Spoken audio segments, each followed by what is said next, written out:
Hello and good evening. My name is Alphonso McGriff III, and this is Alphonso Speaks. I use this platform to promote the conscious conversation experience, which is a collaboration and movement that chooses love and enlightenment. It chooses love and enlightenment. The conscious conversation experience is a collaboration and movement that chooses love and enlightenment. And we talk during the conscious conversation experience. And resolution is the successful solving of a problem. That's what we would like to do. Engage in the successful solving of a problem.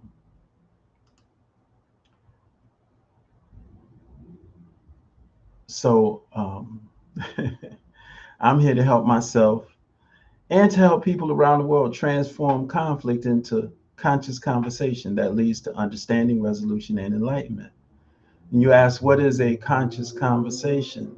A conscious conversation is a verbal interaction where we speak with the desire to understand. We ask questions and share information.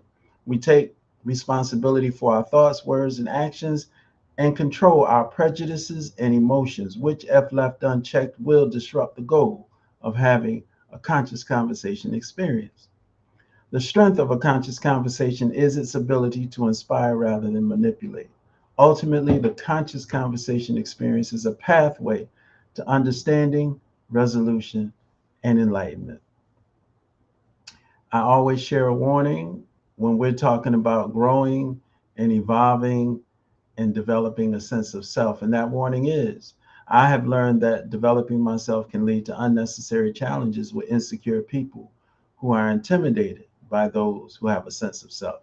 It's not our problem, but it is one of the consequences and challenges that comes with personal growth. People are going to have a problem with you as you continue to evolve and grow. People will, insecure people in particular, will decide they have a problem with you. For whatever the reasons, don't ever try to understand it. Don't ever try to figure it out. It's not figure outable. At the end of the day, insecure people are going to do their thing. So, just like anything else in the forest or in the jungle, we have to keep our senses open and aware. And we have to do that so we can protect ourselves. So, we can't be naive when it comes to being around insecure people because they can be dangerous and potentially do some serious damage. So uh, be aware of that.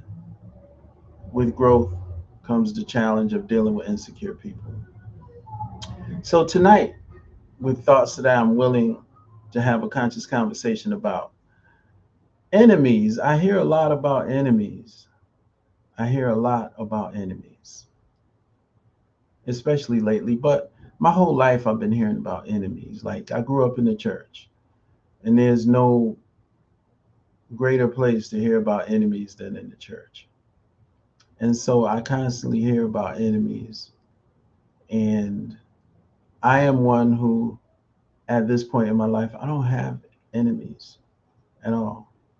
I don't have any enemies. And according to me, enemies are only declared by people who are incapable of simply recognizing and accepting the reality of a person, group of people, or situation. The way I see it, if I accept the reality of a person and I know that they have challenges with me for whatever their insecure reasons are,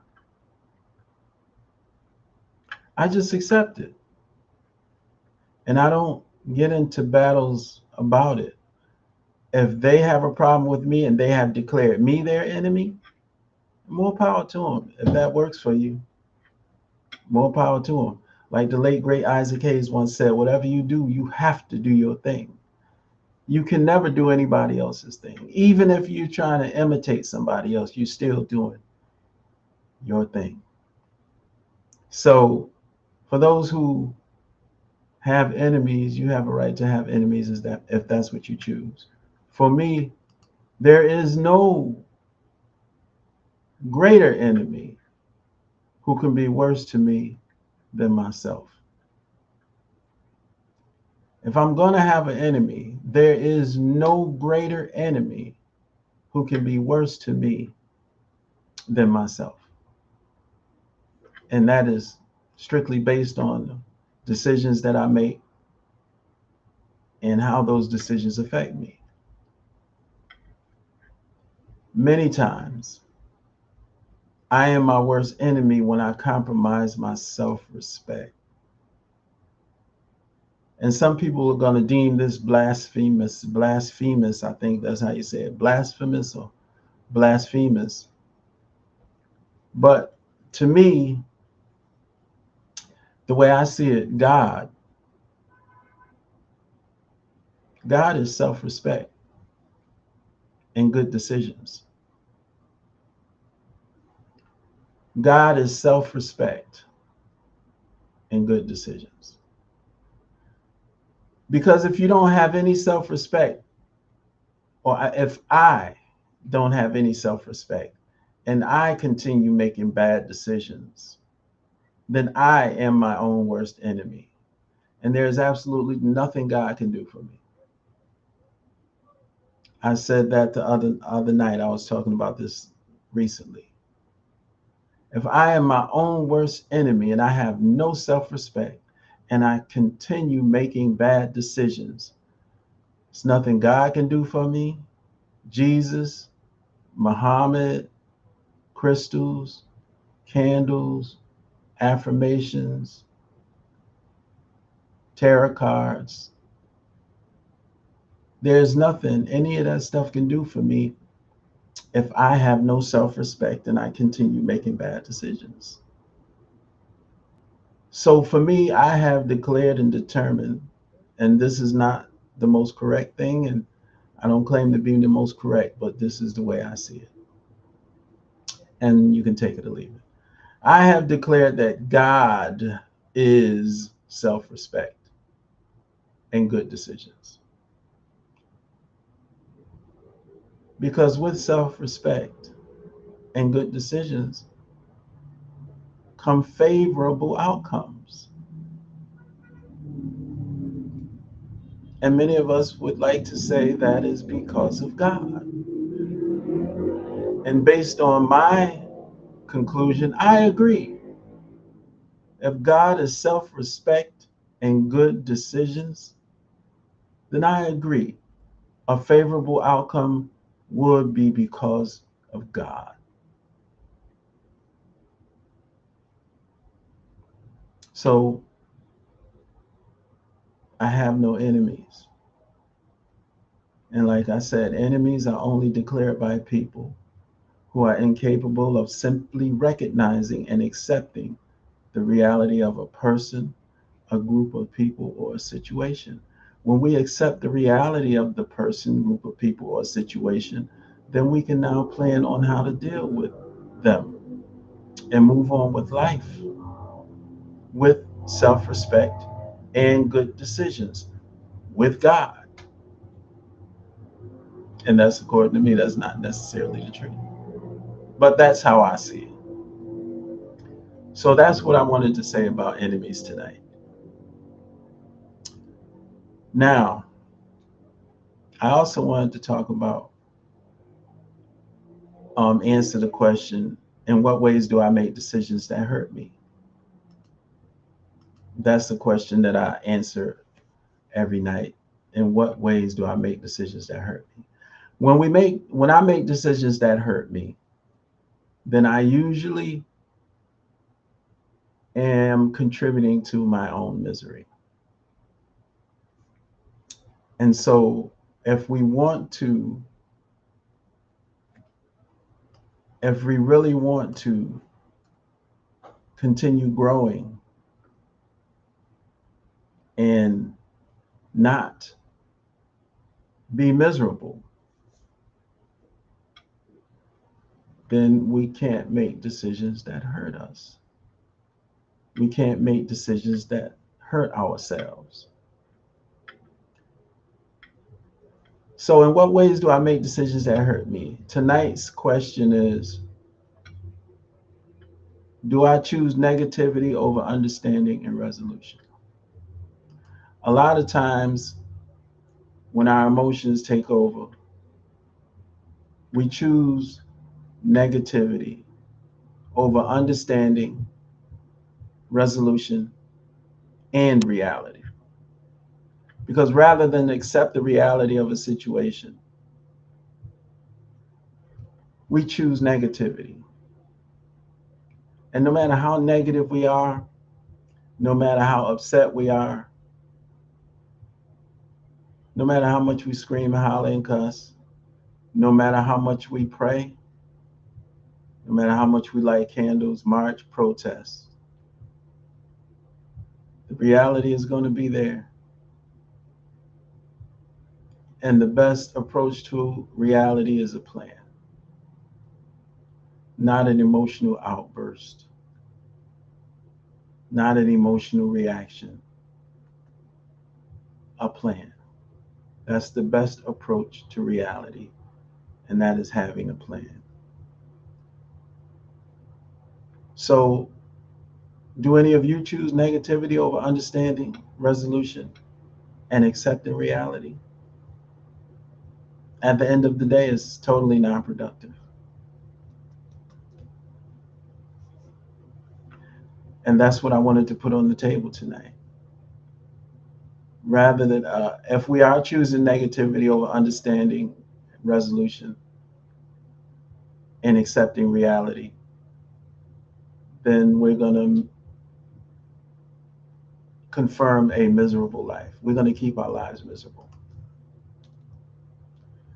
There's no other way our life can be if we continue choosing negativity over understanding and resolution and accepting reality. Because the greatest thing about accepting reality is we can now make a plan for how to deal with the reality. But if we just stay mad at the realities, it's nothing going to change. We can just stay miserable for life. And that's what I have to say tonight. I wanted to talk about this enemy business, and I wanted to ask the question, in what ways do I make decisions that hurt me? This is the Conscious Conversation experience, and I am open for having conscious conversations with anyone who wants to have one. And before I leave tonight, I just want to remind you that on August 1st, on August 1st, 2026, that's a Saturday, August 1st, 2026, the Taste of the Caribbean Arts and Culture Connecticut Incorporated will be presenting the annual Caribbean Jerk Fest. Okay. And that will be taking place again Saturday, August 1st. Try to make sure you come out and hang out. We usually have a good time. There are, of course, live bands and performances and all kind of other good stuff. And of course, there's going to be good food there. And of course, I will be there as well. So if you want to come hang out with us, Saturday, August 1st, the Taste of the Caribbean Arts and Culture, Connecticut Incorporated presents the Caribbean Jerk Fest. And that's Saturday. Save the date. Make sure you come. And then on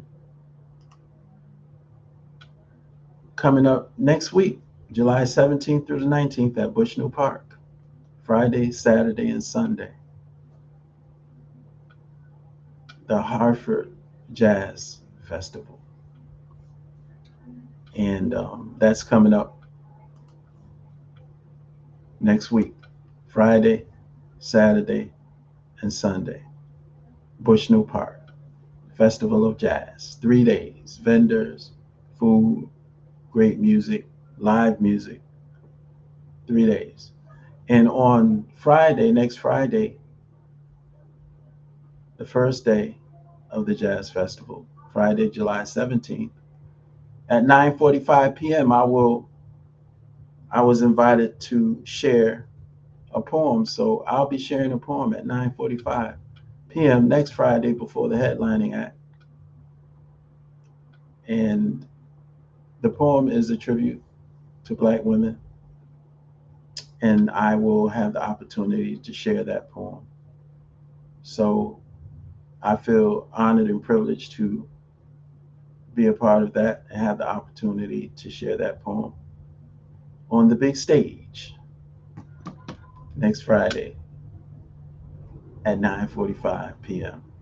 So if you can make those events, that'd be great. Try to come out, have a good time, bring the family. Both events are family events. Both events are free of charge. So come out and do the doggone thing with us. Um,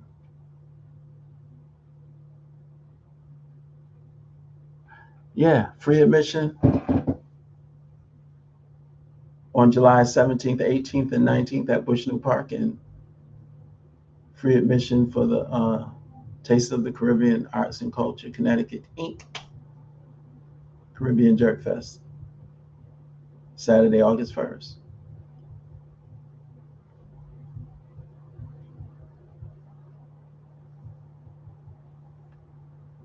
Riverfront Riverfront Plaza. That's what I meant to say, and that's where the Jerk Festival will be at the Riverfront Plaza in Hartford, Connecticut, downtown, August 1st, Saturday, August 1st. So try to make it to those two events if you can, and also try to come hang out and see me do my thing next Friday at the Jazz Festival, 9:45 p.m. on Friday night before the headliner comes on. I would like to say you could be doing anything right now in this very moment, and you chose to give me some time in your life. I do not take it for granted. I love you all. I love you all, and I always will, and I will never give up on our people ever. Have a good night, and thanks for hanging out. Peace.